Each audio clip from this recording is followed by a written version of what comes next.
നമസ്കാരം, എല്ലാവർക്കും ഹാബിറ്റസ് പീഡിയയുടെ അടുത്തൊരു വീഡിയോയിലേക്ക് സ്വാഗതം. അപ്പോൾ ഇന്നത്തെ വീഡിയോയിൽ നമ്മൾ 10th പ്രിലിംസ് എക്സാമിൻ്റെ ഒരു 40-day സ്റ്റഡി പ്ലാൻ ആണ് പരിചയപ്പെടുത്തുന്നത്. അപ്പോൾ 10th പ്രിലിംസ് എക്സാമിൻ്റെ സിലബസ് ഡീകോഡിംഗ് ഒക്കെ നമ്മൾ മുമ്പ് ഒരു വീഡിയോയിൽ ചെയ്തിട്ടുണ്ടായിരുന്നു. ആൻഡ് ഇതിൻ്റെ സിലബസിൽ നമുക്കറിയാം മലയാളം അതുപോലെ തന്നെ വേൾഡ് ഹിസ്റ്ററി അതൊന്നും നമുക്കില്ല, വളരെ കുറച്ച് കാര്യങ്ങളെ പഠിക്കാനുള്ളൂ. ആൻഡ് അത്യാവശ്യം സമയമുണ്ട്, നല്ല രീതിയിൽ തറോ ആയിട്ട് പഠിച്ചാൽ നല്ല രീതിയിൽ നമുക്ക് സ്കോർ ചെയ്യാനും പറ്റും.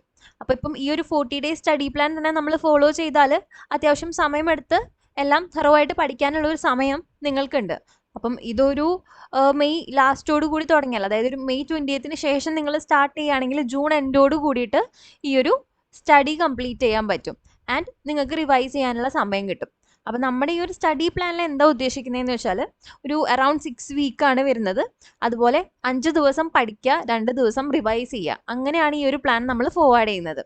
അപ്പോൾ ഓരോ ആഴ്ചയിലും 5 ദിവസം നിങ്ങൾക്ക് പഠിക്കാനുള്ളത് ഉണ്ടാവും, ബാക്കി 2 ദിവസം അത് റിവൈസ് ചെയ്ത് തറോ ആക്കുക. അപ്പോൾ റിവിഷൻ കൂടി ഉണ്ടെങ്കിലേ എത്ര നമ്മൾ പഠിച്ചാലും റിവിഷൻ കൂടെ പ്രോപ്പറായിട്ട് ചെയ്താലേ ആ പഠിച്ചതെല്ലാം നമ്മുടെ തലയിലിരിക്കുള്ളൂ. അപ്പോൾ ചുമ്മാ നമ്മൾ പഠിച്ച് പോവാതെ പ്രോപ്പർ റിവിഷൻ എപ്പോഴും കംപ്ലീറ്റ് ചെയ്ത് കൊണ്ടുപോവുക.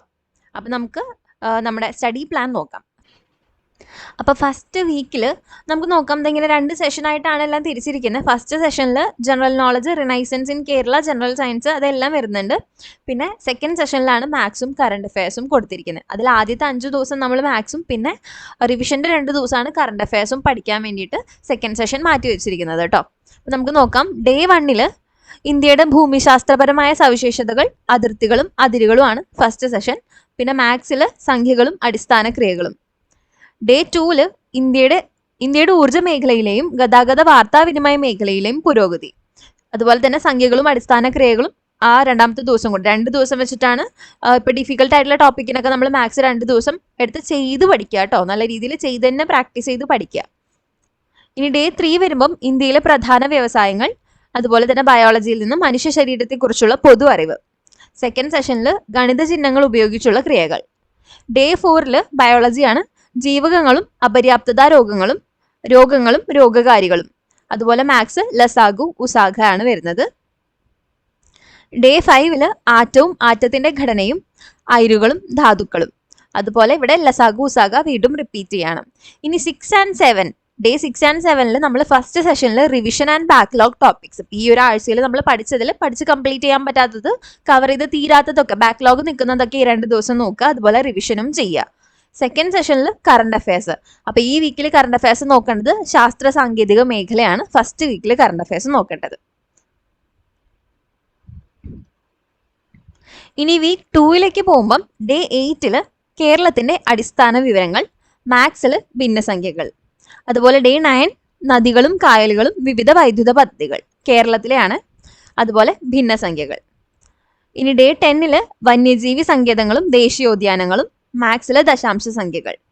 ഡേ 11 മത്സ്യബന്ധനം, കേരള കായിക രംഗം, മാത്സിലെ ദശാംശ സംഖ്യകൾ.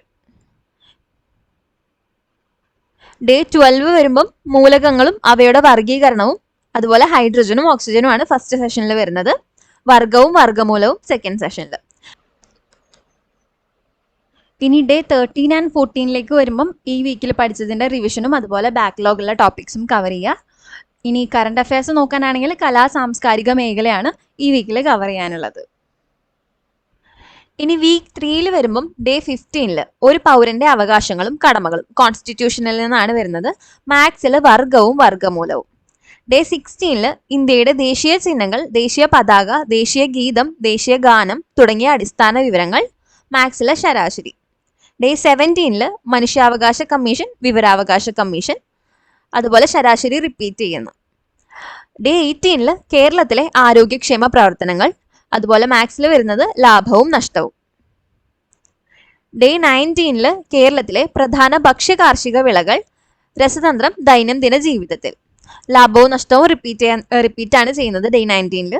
ഇനി day 20 and 21 revision and backlog topics ആണ്. ഈ വീക്കിൽ കറണ്ട് അഫയേഴ്സ് നോക്കാനുള്ളത് സാഹിത്യ മേഖലയാണ്. ഇനി week 4 day 22 and 23 same topics ആണ് വരുന്നത്. അത് കുറച്ച് വാസ്റ്റ് ആയിട്ടുള്ളത് കൊണ്ടാണ് 2 ദിവസം അത് കവർ ചെയ്യാൻ എടുക്കുന്നത് കേട്ടോ. അപ്പം ഇന്ത്യയുടെ സ്വാതന്ത്ര്യവുമായി ബന്ധപ്പെട്ട രാഷ്ട്രീയവും സാമൂഹികവും സാംസ്കാരികവുമായി ബന്ധപ്പെട്ട മുന്നേറ്റങ്ങൾ, അതിൽ ഒന്നാം സ്വാതന്ത്ര്യ സമരം മുതൽ ഭൂനികുതി സമ്പ്രദായങ്ങൾ, ചാർട്ടർ നിയമങ്ങൾ, സൈനിക സഹായ വ്യവസ്ഥ, ദത്താവകാശ നിരോധന നിയമം, റൗലറ്റ് ആക്ട്, ഗാന്ധിയൻ കാലഘട്ടം തുടങ്ങി ആ ഒരു ഏരിയയിൽ നിന്ന് വരുന്നതൊക്കെ കവർ ചെയ്യണം. നമ്മുടെ ഫാക്ട് ഫയലിലാണെങ്കിലും അല്ലെങ്കിൽ 10th പ്രിലിംസിന്റെ ബാക്കിയുള്ള റിസോഴ്സസിലൊക്കെ ഈ ഒരു ടോപ്പിക്ക് കൊടുത്തിട്ടുണ്ടാവും. അപ്പോൾ നിങ്ങൾ ഏത് റിസോഴ്സ് ആണോ നിങ്ങൾ ഡിപ്പെൻഡ് ചെയ്യുന്നത് അതിൽ ഈ ഒരു ഏരിയ കവർ ചെയ്യുന്ന ഭാഗങ്ങളൊക്കെ ഈ ഒരു 22nd ആൻഡ് 23rd ഡേയിൽ കവർ ചെയ്യുക. ഇനി മാത്സിൽ സമയവും ദൂരവും ആണ് വരുന്നത് കേട്ടോ. 2 ദിവസവും 22ഉം 23ഉം 2 ദിവസവും ഈ ഏരിയ ആണ് മാത്സിൽ കവർ ചെയ്യേണ്ടത്. ഇനി ഡേ 24 ആൻഡ് 25ഉം ഈ പറഞ്ഞ പോലെ സെയിം ടോപ്പിക്സ് ആണ് വരുന്നത്. ദേശീയ പ്രസ്ഥാനങ്ങളാണ് കവർ ചെയ്യേണ്ടത്. INC, നിസ്സഹകരണ പ്രസ്ഥാനം, നിയമലംഘന പ്രസ്ഥാനം, സ്വദേശി പ്രസ്ഥാനം, ഖദർ പ്രസ്ഥാനം, ക്വിറ്റ് ഇന്ത്യ സമരം. പിന്നെ അതുമായിട്ട് റിലേറ്റ് ചെയ്ത് വരുന്ന ബാക്കിയുള്ള ഏരിയാസും കവർ ചെയ്യണം. മാത്സിൽ ശ്രേണികളാണ് വരുന്നത്, സീരീസ്. ഇനി 26 സ്വാതന്ത്ര്യാനന്തര ഇന്ത്യ നേരിട്ട പ്രധാന വെല്ലുവിളികൾ, ഭരണഘടനാ രൂപീകരണം, സാമ്പത്തിക മുന്നേറ്റങ്ങൾ, ആസൂത്രണ കമ്മീഷൻ, പഞ്ചവത്സര പദ്ധതികൾ, സംസ്ഥാന പുനഃസംഘടന, ശാസ്ത്ര സാങ്കേതിക മേഖലയിലെ പുരോഗതികൾ, വിദേശ നയം തുടങ്ങിയവയൊക്കെയാണ് 26th ഡേയിൽ കവർ ചെയ്യേണ്ടത്. അതുപോലെ മാത്സിൽ വരുന്നത് അർത്ഥവത്തായ രീതിയിൽ പദങ്ങളുടെ ക്രമീകരണം. ഇനി 27 and 28 revision and backlog topics ആണ്. ഈ ഒരാഴ്ചത്തെ വന്ന ബാക്ക്ലോഗ് ടോപ്പിക്സും അതുപോലെ തന്നെ റിവിഷനും. കറണ്ട് അഫയേഴ്സിൽ നോക്കാനുള്ളത് രാഷ്ട്രീയ സാമ്പത്തിക മേഖലയാണ് ഈ ഒരാഴ്ച നോക്കാനുള്ളത്. ഇനി വീക്ക് 5 വരുമ്പം ഡേ 29 ഇന്ത്യൻ സ്വാതന്ത്ര്യ സമരവുമായി ബന്ധപ്പെട്ട് കേരളത്തിലുണ്ടായ മുന്നേറ്റങ്ങളും അതിന് പിന്നിൽ പ്രവർത്തിച്ചവരും. അപ്പം ഈ മുന്നേറ്റങ്ങളും അതിന്റെ ലീഡേഴ്സിനെയും നേതൃത്വത്തിൽ പ്രവർത്തിച്ച ആളുകളെയും പറ്റിയും പഠിക്കണം കേട്ടോ. അഞ്ചുതെങ്ങ് കലാപം, ആറ്റിങ്ങൽ കലാപം, കുണ്ടറ വിളംബരം, പഴശ്ശി കലാപങ്ങൾ, കുറിച്യ കലാപം, മലബാർ കലാപം. അപ്പൊ ഇതിന്റെയൊക്കെ ഡേറ്റും കാലങ്ങളും നേതാക്കളും അതെല്ലാം കവർ ചെയ്യണം. ഇനി മാത്സിൽ വരുന്നത് തരംതിരിക്കലാണ്. അപ്പൊ ഇതന്നെയാണ് ഡേ 30ലും റിപ്പീറ്റ് ചെയ്ത് വരുന്നത്. 30ാമത്തെ ദിവസം 29ാമത്തെ ദിവസം ഈ സെയിം ടോപ്പിക്സ് പഠിക്കാം. ഇനി 31ഉം 32ഉം വരുന്നത് കേരളത്തിലെ സാമൂഹ്യ പരിഷ്കരണവും സാമൂഹ്യ പരിഷ്കർത്താക്കളും. അതുപോലെ മാത്സിലെ സമാന ബന്ധങ്ങൾ. ഇതിൽ അവരെടുത്ത് പറഞ്ഞിട്ടുള്ള സാമൂഹ്യ പരിഷ്കർത്താക്കളാണ്. അതായത് നമ്മുടെ 10th പ്രിലിംസിന്റെ സിലബസിൽ എടുത്ത് പറഞ്ഞിട്ടുള്ളതാണ് അയ്യങ്കാളി, ചട്ടമ്പി സ്വാമികൾ, ശ്രീനാരായണ ഗുരു, അതുപോലെ പണ്ഡിറ്റ് കറുപ്പൻ, VT ഭട്ടതിരിപ്പാട്, മന്നത്ത് പത്മനാഭൻ എന്നുള്ളത്. അതല്ലാതെ മറ്റുള്ളവരെയും കൂടെ നമ്മൾ കവർ ചെയ്യണം. ഇവരെ മാത്രം പഠിച്ചാലും പോരാ. നമ്മുടെ PSCയുടെ സിലബസ് ആണ് എന്നൊന്നും പറഞ്ഞിട്ട് കാര്യമില്ല, എവിടെ നിന്ന് വേണോ ചോദ്യം. അപ്പം ഇതാണ് സിലബസിൽ കൊടുത്തിട്ടുള്ളത് എന്ന് പറഞ്ഞിട്ട് ഇവരെ മാത്രം പഠിച്ചിട്ട് പോയിട്ട് കാര്യമില്ല. ബാക്കിയുള്ളവരെയും കൂടെ വൈകുണ്ഠ സ്വാമികൾ, ബ്രഹ്മാനന്ദ ശിവയോഗി, കുമാര ഗുരുദേവൻ, സ്വദേശാഭിമാനി രാമകൃഷ്ണപിള്ള, വക്കം അബ്ദുൽ ഖാദർ മൗലവി, വാഗ്ബടാനന്ദൻ, സഹോദരൻ അയ്യപ്പൻ തുടങ്ങി അങ്ങനെയുള്ള സാമൂഹ്യ പരിഷ്കർത്താക്കളെയും അവരുടെ പരിഷ്കരണങ്ങളും കൂടെ നോക്കിയിട്ട് പോകണം കേട്ടോ. ഇവരെ കുറച്ചും കൂടെ ഇമ്പോർട്ടൻ്റ് ആയിട്ട് നോക്കണം. കാരണം ഇതാണ് കൂടുതലും വരാൻ സാധ്യതയുള്ളത്. അത് എടുത്ത് പറഞ്ഞിട്ടുള്ളത് കൊണ്ട് അത് പഠിക്കണം എന്ന് വെച്ച് ബാക്കിയുള്ളത് നമ്മൾ ഒഴിച്ചുകൂടരുത്. ബാക്കിയുള്ളതും കൂടെ കവർ ചെയ്തിട്ട് വേണം പോവാൻ. ഇനി മാത്സിൽ ഡേ 31 സമാന ബന്ധങ്ങൾ, 32ലും അത് തന്നെ, 33 ഒറ്റയാനെ കണ്ടെത്തലാണുള്ളത്. അപ്പം അങ്ങനെ ആ ഒരു വീക്കിൽ 5 ദിവസം കഴിഞ്ഞ് കഴിഞ്ഞാൽ 34 and 35 revision and backlog topics ആണ് കറണ്ട് അഫയേഴ്സിൽ നോക്കാനുള്ളത്. കായിക മേഖലയാണ് കേട്ടോ. ഇനി വീക്ക് 6 ലാസ്റ്റ് വീക്കിലേക്ക് വരുമ്പോൾ നമുക്കിനി 5 ദിവസം കൂടിയാണുള്ളത്. ഡേ 36 ദ്രവ്യവും പിണ്ഡവും പ്രവൃത്തിയും ഊർജവും, മാത്സിൽ ഒറ്റയാനെ കണ്ടെത്തലാണ്. 37 ഊർജവും അതിന്റെ പരിവർത്തനവും, താപവും ഊഷ്മാവും. പിന്നെ വയസ്സുമായി ബന്ധപ്പെട്ട പ്രശ്നങ്ങളാണ് വരുന്നത്. 38 പ്രകൃതിയിലെ ചലനവും ബലങ്ങളും, ശബ്ദവും പ്രകാശവും, സൗരയൂഥവും സവിശേഷതകളും.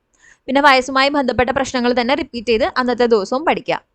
39 വനങ്ങളും വനവിഭവങ്ങളും. പിന്നെ റിവിഷൻ ആൻഡ് ബാക്ക്ലോഗ് ടോപ്പിക്സ് നോക്കുക. മാത്സിൽ സ്ഥാനനിർണ്ണയമാണ് നോക്കാനുള്ളത്. ഡേ 40 പരിസ്ഥിതിയും പരിസ്ഥിതി പ്രശ്നങ്ങളും. പിന്നെ റിവിഷൻ ആൻഡ് ബാക്ക്ലോഗ് ടോപ്പിക്സും കൂടെ നോക്കുക, സ്ഥാനനിർണ്ണയം. അങ്ങനെ 40 ഡേയ്സ് കൊണ്ട് നമ്മുടെ 10th പ്രിലിംസിന്റെ കൊടുത്തിട്ടുള്ള സിലബസിൽ കൊടുത്തിട്ടുള്ള ടോപ്പിക്സ് ഒക്കെ നമുക്ക് കവർ ചെയ്യാൻ പറ്റും. പിന്നെ ബാക്കിയുള്ള ദിവസങ്ങളിൽ റിവൈസ് ചെയ്യുക എന്നുള്ളതാണ് നമ്മളുടെ ഒരു ഡ്യൂട്ടി. അപ്പൊ ആ ഒരു നമ്മളുടെ കാര്യങ്ങളൊക്കെ പ്രോപ്പറായിട്ട് ചെയ്തിട്ടുണ്ട്, ഇതുപോലെ പ്ലാൻഡ് ആയിട്ട് സ്ട്രാറ്റജി അനുസരിച്ച് സ്റ്റിക്ക് ഓൺ ചെയ്ത് നമ്മൾ പ്രവർത്തിച്ചിട്ടുണ്ട്, പഠിച്ചിട്ടുണ്ട് എന്നുണ്ടെങ്കിൽ റിവിഷനും കൂടെ കംപ്ലീറ്റ് ചെയ്യുമ്പോൾ എന്തായാലും നമുക്ക് നല്ലൊരു റാങ്കിലേക്ക് അല്ലെങ്കിൽ നല്ല രീതിയിലൊരു സ്കോർ നമുക്ക് ഉറപ്പായിട്ടും നേടാൻ പറ്റും കേട്ടോ. ഇതിപ്പോൾ നമ്മൾ 10th പ്രിലിംസിന്റെ PSCയിൽ കൊടുത്തിരിക്കുന്ന സിലബസ് ആ ഒരു പ്യുവർലി അതിന്റെ ബേസിസിലാണ് നമ്മളിത് പ്ലാൻ ചെയ്തിരിക്കുന്നത്. പക്ഷെ കുറച്ചും കൂടെ വാസ്റ്റായിട്ട് വായിക്കുകയാണെങ്കിൽ, കറണ്ട് അഫയേഴ്സ് ഒക്കെ നല്ല രീതിയിൽ വാസ്റ്റായിട്ട് വായിക്കുകയാണെങ്കിൽ നമുക്ക് കുറച്ചും കൂടെ സ്കോർ ചെയ്യാൻ പറ്റും. കാരണം ഇപ്പം കഴിഞ്ഞ എക്സാമിന്റെ ഒക്കെ ട്രെൻഡ് അനുസരിച്ച് നോക്കിയാൽ നമുക്ക് കാണാം സിലബസിൽ കൊടുത്തുള്ള പോലെ ഒന്നും അല്ല ചോദിച്ചിരിക്കുന്നത് അല്ലേ. എവിടെ നിന്നൊക്കെയാണ് ക്വസ്റ്റ്യൻസ് വന്നിരിക്കുന്നത് എന്നുള്ളതൊന്നും നമുക്ക് പ്രിഡിക്റ്റ് ചെയ്യാൻ പറ്റില്ല. അപ്പം ഇത് നന്നായി thorough ആയിട്ട് പഠിക്കുക, സിലബസിലുള്ള പോലെ thorough ആയിട്ട് പഠിക്കുക. അതുകൂടാതെ കുറച്ച് എക്സ്റ്റെൻഡഡ് റീഡിംഗ് കൂടെ, എസ്പെഷ്യലി കറണ്ട് അഫയേഴ്സ് ഏരിയയിൽ നിന്ന് കുറച്ച് എക്സ്റ്റെൻഡഡ് റീഡിംഗ് കൂടെ ഉണ്ടെങ്കിൽ സെറ്റാണ്.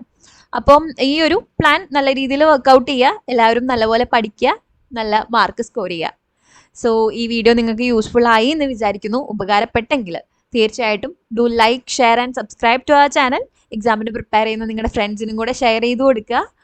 ആൻഡ് നിങ്ങളുടെ സജഷൻസും ഫീഡ്ബാക്സും ഒക്കെ താഴെ കോമെൻറ്റ് ബോക്സിൽ കമൻറ്റ് ചെയ്ത് അറിയിക്കുക. Thank you so much for watching the video. Happy learning with habits.